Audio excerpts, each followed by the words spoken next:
Hi, I'm Vadd, and this is a review of The People of Sea, Salt, and Fun. And I want to talk about this one today because it surprised me. Not because it's doing something massive, but because it knows exactly what it wants to be. And I think the people of Sea, Sun, and Salt also commit to that in a way that a lot of bigger games really fail. This is a puzzle-driven city builder, and it's set on this charming little small Mediterranean island. We're going to be building a civilization, shaping their beliefs, and managing their needs, while at the same time, the sea is constantly threatening to take everything away. So at least for me, the real question becomes, is this just another chill city builder, or is there actually something deeper, more meaningful here? Let's talk about it. At its core, this is a space-limited puzzle-style city builder. You start small, very small, just a handful of tiles. The land is limited. Your resources are limited. At the same time, it's right at the beginning and your options are limited. This is a good thing. As you continue to meet your people's needs, the game slowly expands, giving you more land, more systems, and more complexity. At first, I was a little off-put that I'm so used to many city building games having certain interfaces, and it was super basic, but I think it was the right start to this game. And here's the twist. The growth of your civilization is not free. As your city expands, your people demand more. More services, more structures, more direction, and if you fail them, the sea will rise, and it can literally start destroying your city. Don't get me wrong, this isn't a high-pressure environment, but it's also not just trying to build something beautiful, it's maintaining balance under pressure. I don't want to spoil too much, but I do think the core gameplay loop is actually very clean. You're going to build your city out, you're going to satisfy the needs of your people, you're going to expand, and when you expand, you're going to unlock new systems, which is going to force you to rebuild and re-optimize.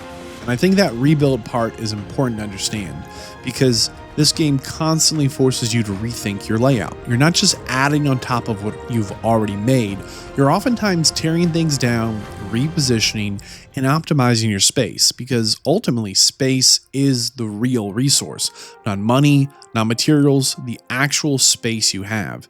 And I think that's part of what gives this game its identity. The building and systems are obviously one of the strongest parts of the game. The building system is clean and frictionless. You can rotate freely, you get good blueprint previews, you can move buildings instead of just destroying them or destroy them for a full refund. There's no punishment for experimentation, which is super important. Especially that matters more in a game like this where you're constantly adjusting your city. You are encouraged to iterate. You are not punished for it. The People of the Sea, Sun, and Salt is split across a number of what I think of as historical ages. As you move forward, your city will become more complex. You're going to get more buildings and more dependencies. There's going to be more systems layered on top of each other. Currently, there's well over 100 unique buildings, and you'll probably use almost all of them. One thing that might be a little off-putting in progression is that progression is actually tied into unlocking mechanics you might expect to have earlier on, and sometimes it feels like you're being drip-fed basic functionality. This could create kind of a weird tension. Do you build now and fix it later, or do you hold off and try and plan ahead?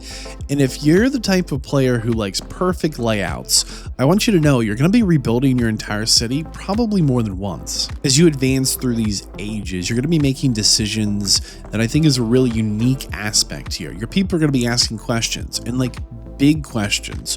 What do we believe in? What traditions do we follow? And these answers will give you unique buildings and shape the direction of your civilization.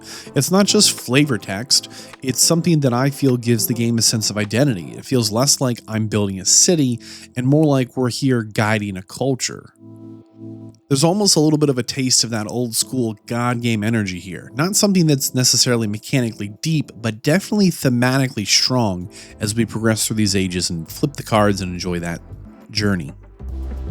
Early on, I think this game was very, very chill and deceptively easy, but as my city grew, things started to tighten. Resource management became much more demanding, and the space constraints became much more real. Suddenly, you're going to find yourself not just building, you're solving problems.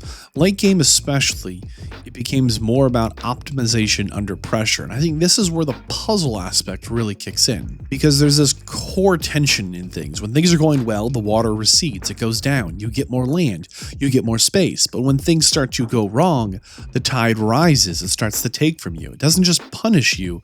This whole system reshapes your city. It creates a constant push and pull between growth and stability, and I think it really works out well here. I think the people of Sea, Sun, and Salt really land that balance, and it gives this game stakes without needing combat. I think at a glance, the atmosphere, the visuals, and the sound is where this one might really win you over. There's definitely a color palette here that you might find very warm, very inviting, and I think it all feels very approachable. Overall, there's a very relaxed but focused vibe to my entire journey. Early on, you're going to notice that your workers will try and prioritize jobs near where they live. This obviously makes sense. As you continue to expand your city, sometimes weird situations open up where a job is open, a worker exists, but they don't quite path where you think they're going to. And at the start, this can make inefficiencies exist that feel out of your control.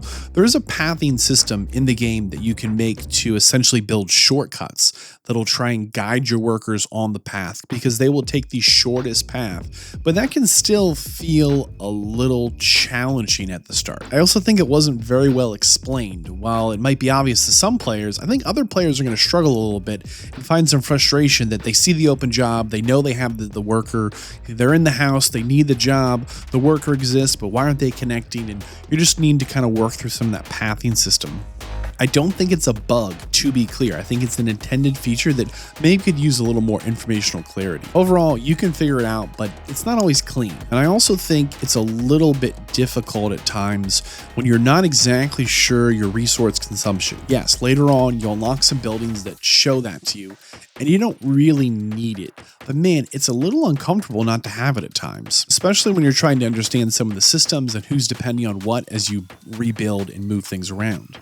Overall, I think the world looks great, but the citizens don't always match the quality of the environment. I don't think it's a deal breaker, but it's something that was noticeable to me.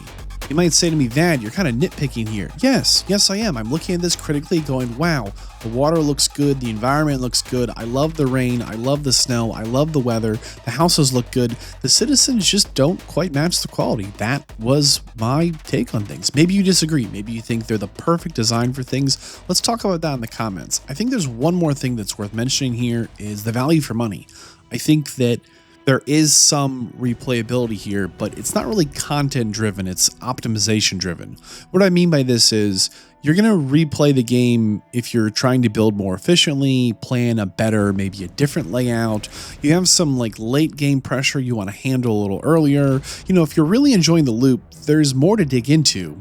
But for me, this might just be a one and done. If you're the type of player that hates to rebuild your layouts, you're going to bounce off this one pretty hard. If you're the type of player that wants deep simulation complexity, you're probably not going to love this.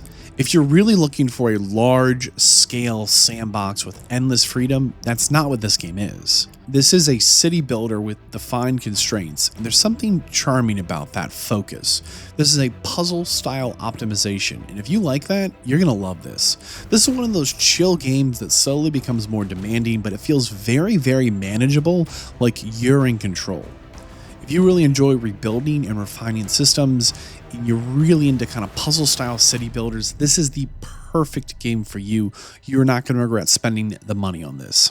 On the Steam page, it very clearly says a full run is probably at least 10 hours, and I think that's accurate. You could do it a little faster, you could do it a lot longer. There's no rush, there's no time limit, but I think it's absolutely reasonable to think that most runs will average out on their first go around 10 plus hours.